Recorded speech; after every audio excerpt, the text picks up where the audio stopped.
चलिए आज हम लोग रिफ्रैक्शन एट स्फेरिकल सरफेस का एक इंपॉर्टेंट डेरिवेशन जो आपके एग्जाम के लिए इंपॉर्टेंट है।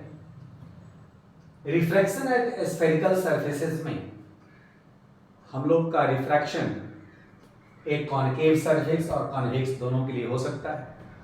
तो मैंने एक सरफेस आपके सामने बनाया है और ये सरफेस है आपका कॉन्वेक्स। इसके एक साइड, इस साइड रेरर मीडियम है, उस साइड डेंसर मीडियम। इधर डेंसर मीडियम को मैंने मीडियम 2 माना है और रेरर मीडियम को मैंने मीडियम 1 माना है। ऑब्जेक्ट को रेरर मीडियम में जूम कर लिया और इस साइड डेंसर मीडियम है। एक रे ऑब्जेक्ट से इस स्फेरिकल सरफेस जो कन्वेक्स है इस पर इंसिडेंट होती है।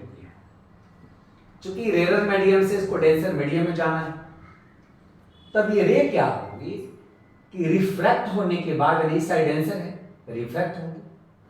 तो हम लोग रिफ्रैक्शंस के कॉन्सेप्ट में पढ़ते हैं कि when light ray travel from rarer medium to denser medium then the ray bend towards normal.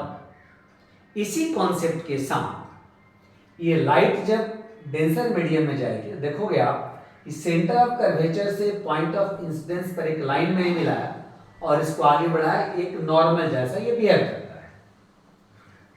तो ये रे जब ऐसे जा रही थी, नॉर्मल तरफ बेंड होना है तो नॉर्मल तरफ बेंड होगी और प्रिंसिपल एक्सिस के किसी पॉइंट पर जाकर के यहाँ पर इंटरसेक्ट होगी। Point number 1। पॉइंट नंबर 2 कि ऑब्जेक्ट से दूसरी रे को मैंने इंसिडेंट कराया है और इसके पोल से क्रॉस करते हुए सीधे पार कर गई है। ये रिफ्रैक्टेड रे और ये रिफ्लेक्टेड रे का इंटरसेक्शन कहीं ना कहीं इस पॉइंट पे हुआ, तो इस पॉइंट पर इमेज का फॉर्मेशन। ये ऑब्जेक्ट डिस्टेंस है पोल से और ये इमेज डिस्टेंस है पोल से। अब हम लोगों को आगे एक डेरिवेशन आना होता है जो काफी इंपॉर्टेंट फॉर्मूला होता है, पूछा जाता है μ2 μ1 u v और इसके रेडियस ऑफ कर्वेचर के बीच का रिलेशन। यानी आपसे पूछा जाता है कि μ2 by v minus μ1 by u μ2 minus μ1 by r। ये आपसे पूछा जाता है एग्जाम में डिराइव करने के लिए। यही मैंने जो फॉर्मूला में लिखा, इसी को डिराइव करने के लिए मैं आपको बताने जा रहा हूं। ये डायग्राम है और ये इसी को हम लोगों को प्रूव करके लाना है। तो मेरे प्यारे स्टूडेंट्स, ये आप ध्यान से देखेंगे कैसे कैसे इसको हम आगे बढ़ा रहे हैं, प्रोसीड कर रहे हैं। तो ये तो कंस्ट्रक्शन का पार्ट था। अब कंस्ट्रक्शन के पार्ट के बाद जब हम इसको प्रूव करेंगे तो देखो मैंने यहां से एक परपेंडिकुलर डाल दिया, पॉइंट नंबर 1। परपेंडिकुलर डालने के बाद यहां पर O के पास एक अल्फा एंगल माना, I के पास मैंने बीटा एंगल एज्यूम कर लिया और C के पास एक गामा एंगल एज्यूम कर लिया। अब देखो ट्रायंगल AOC को देखो, ट्रायंगल AOC, इसमें एक एक्सटीरियर एंगल I अल्फा और गामा के सम के बराबर है। ओके, यानी यहां से I निकल गया।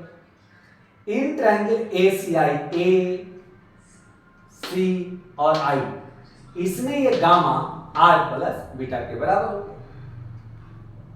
देख रहे हैं, गामा R प्लस बीटा, यहां से R निकाल दिया, gamma minus beta. According to second law of reflection called Snell's law of refraction, आपने पढ़ा होगा कि when light ray travel from one medium to another medium, then for a pair of media angle of incidence and angle of refraction is always constant। उसी law को follow करते हुए लिखा कि लाइट रे जब रेयर से डेंसर में जा रही है, मीडियम 1 से मीडियम 2 में जा रही है, refractive index of medium 2 with respect to first का एंगल ऊपर, सेकंड का एंगल नीचे, साइन आई अपॉन साइन। पूरी ऑप्टिक्स को पढ़ने में एक बात का ध्यान रखा जाता है कि एंगल को बहुत स्मॉल मान करके हम लोग इसके डेरिवेशन को करते हैं। तो for a small angle of I and R, sin I approx I and sin R approx R, तो जो refractive index of medium 2 with respect to first लिखा हुआ है साइन अपॉन साइन आर, ये आई अपॉन आर के equal हो सकता है, इतना आप देख पा रहे। Refractive index of medium 2 with respect to first को लिखने का एक ही तरीका है, absolute refractive index of medium 2 by absolute refractive index of medium 1 equal to i upon r. जब ऐसा हम लिख लिया तो इसको देखोगा, दोनों को क्रॉस मल्टीप्लिकेशन करो आप, तो I μ1 इक्वल टू R μ2।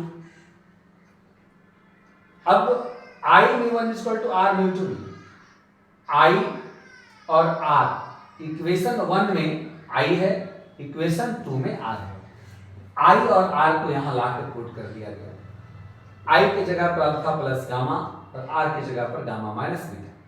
फिर इसको सिंप्लीफाई किया गया, तो सिंप्लीफाई करने के बाद गामा को एक तरफ कर दिया, अल्फा बीटा को एक तरफ कर दिया, तो एक इक्वेशन मिला alpha μ1 plus beta μ2 equal to gamma sum. कितना क्लियर, ना समझ में आ गया। इसके बाद आप देखो ट्रायंगल ए डी ओ में आप देखो tan alpha equal to perpendicular by base AD by OD. Triangle A D I में देखो, ए डी आई में आप क्या लिखोगे, tan beta equal to AD by D आई।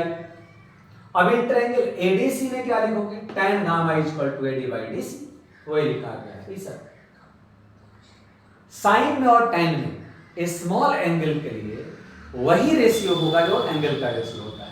तो देखिए tan alpha approx alpha for small angle AD by OD, tan beta equal to small beta beta AD by D I, tan gamma equal to approx gamma AD by D C. ये D P के बहुत ही close होता है, D is very close to P, then this alpha AD by O D, ये जो D है उसके जगह पर हम पी लिखते हैं AD by O P, and beta is equal to AD by D I AD by P I, and gamma is equal to AD by D C AD by P C.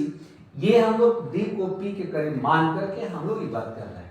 Okay, तो ये बात समझ में आ गई, और समझ में आ गई कि इसको हम आगे अगले इक्वेशन में यूज कर रहे हैं। अब अल्फा बीटा गामा, इसकी वैल्यू को इक्वेशन 3 जो आपने लिखा है alpha μ1 plus beta μ2 equal to gamma μ2 minus μ1, इसमें आप पुट कर दीजिए।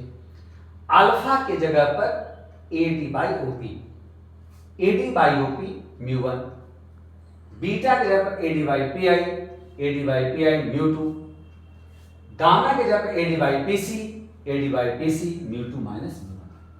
ये दोनों तरफ से एडी को कॉमन लिया, और आपको पता है कि ओ से पी ऑब्जेक्ट डिस्टेंस है, तो ऑब्जेक्ट डिस्टेंस लिखा विद साइन कन्वेंशन, और इस साइड चूंकि नेगेटिव होता है इसलिए माइनस में लिखा। μ2 बाई पी आई, पी से आई इमेज का डिस्टेंस है इसलिए इमेज डिस्टेंस भी लिखा गया, और पीसी, पी से सी रेडियस ऑफ कर्वेचर है तो ये μ2 माइनस आर लिखा गया, एडी से एडी कैंसिल।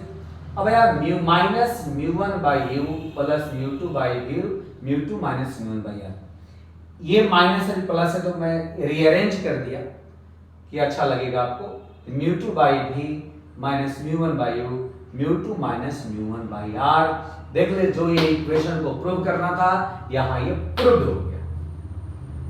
लेकिन कभी कभी एग्जाम में आपको कहता है कि first medium light ray air से जा रही है, यानी आपने फर्स्ट मीडियम को एयर एज्यूम कर लिया, उस केस में यहां लिखा if first medium be air, जब एयर मान लिया तो μ1 का वैल्यू 1 के इक्वल होगा। उस केस में μ2 को μ2 मानने की कोई जरूरत नहीं है, μ2 को हमने μ1 लिखा यहां से मान लिया। Therefore इक्वेशन 4 मींस ये कैन बी रिटन एज, क्या लिखा गया, तो μ2 के जगह पर म्यू बाय भी, μn के जगह पर 1 बाय, और μ2 माइनस μ1 यानी म्यू माइनस 1 बाय आर। ये एग्जाम का इंपॉर्टेंट क्वेश्चन है, इसको आप अच्छे से डिराइव कर लेंगे। ये सरफेस था कॉन्वेक्स, इसी तरह से कॉनकेव में भी आएगा। इसको पॉज करके इसको नोट कर लीजिए और इस कंसेप्ट को समझिए। दिक्कत होगी फिर मुझे आप पूछेंगे मेरे से।